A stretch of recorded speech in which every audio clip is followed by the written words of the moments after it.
Assalamualaikum warahmatullahi wabarakatuh. Halo semuanya, perkenalkan nama aku Julfa Jakia Nafisa Ismail dengan NIM 12210404022. Di sini aku mau ngebahas tentang tokoh tasawuf Al-Hallaj. Kita kenalan dulu deh sebelumnya siapa tokoh tasawuf Al-Hallaj ini ya.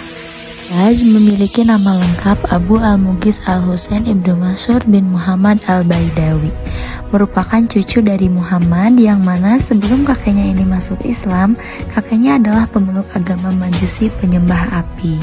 Nah, sebelum usia beliau menginjak ke-12 tahun, Al-Hallaj ini telah belajar dan menjadi seorang penghafal Al-Quran. Beliau kemudian mempelajari makna batiniah dari surah-surah yang ada di dalam Al-Quran. Waktu beliau umur 16 tahun, beliau pergi ke negeri Ahwaz untuk belajar kepada seorang sufi yang bernama Sahal bin Abdullah As-Tusturi selama 2 tahun.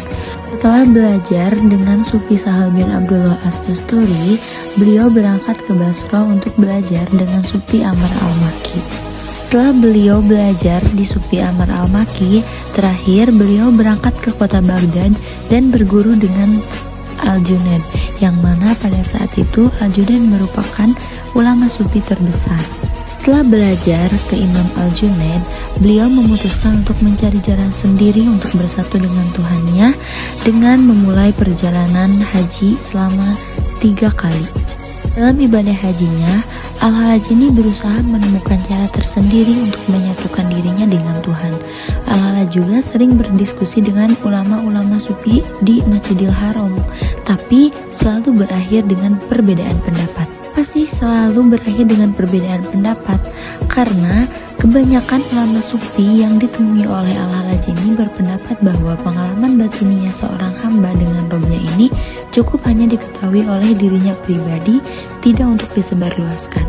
Sedangkan Al-Hallaj menyangkalnya. Menurut Al-Hallaj, ilmu dan pengalaman batiniah itu harus diberitahukan kepada umat, tidak boleh hanya diketahui oleh diri pribadi saja. Ini juga yang menjadi pemicu selisih pendapat antara Al-Hallaj dengan gurunya, yaitu Al-Junaid. Dalam perjalanan hidupnya yang sangat kekeh memperjuangkan ajaran-ajaran dan pemikiran-pemikiran tasawufnya, Al-Hallaj ini sering dianggap kontroversi dengan pemikiran-pemikiran ulama fikih pada saat itu.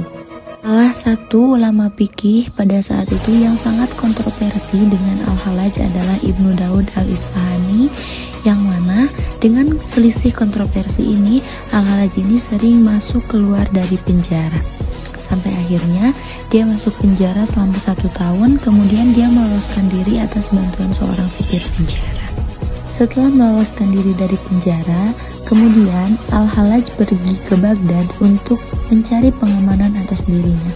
Beliau melarikan diri ke Sus, suatu wilayah yang terletak di Ahwaz. Lebih 4 tahun beliau bersembunyi di kota Sus, tetapi tetap tidak mengubah pendiriannya tentang ajaran dan pemikiran tasawufnya. Karena keteguhan pemikirannya tentang tasawuf, di kota Sus pun beliau ditangkap kembali dan dipenjara selama 8 tahun. Sampai akhirnya pada tanggal 18 Zulhijjah, Al-Hallaj diberi hukuman mati. Namun banyak yang menyebutkan siksaan-siksaan yang diterima oleh Al-Hallaj sebelum Al-Hallaj dihukum mati. Nah, itu berupa dipukuli, berupa cambuk, disalib, dipotong kedua tangan dan kakinya, dipenggal lehernya, dan banyak siksaan lain yang terjadi ke Al-Hallaj sebelum Al-Hallaj dijatuhi hukuman mati. Lalu kenapa mereka sampai setega itu kepada Al-Hallaj? Apakah hanya karena beda pemikiran dengan para ulama fikih lalu beliau disiksa sampai segitunya? Ada beberapa pendapat tentang mengapa Al-Hallaj ini diberi hukuman mati.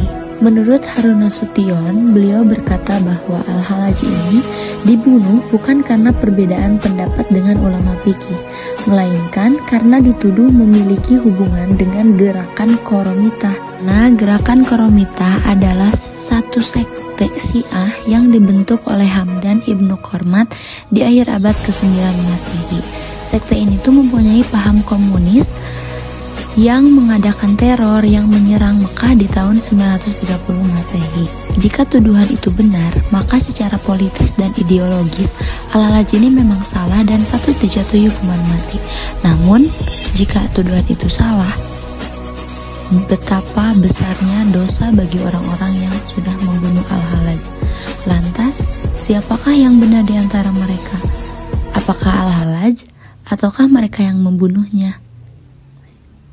Ya, biar keadilan akhirat saja yang menghakimi dan seadil-adilnya.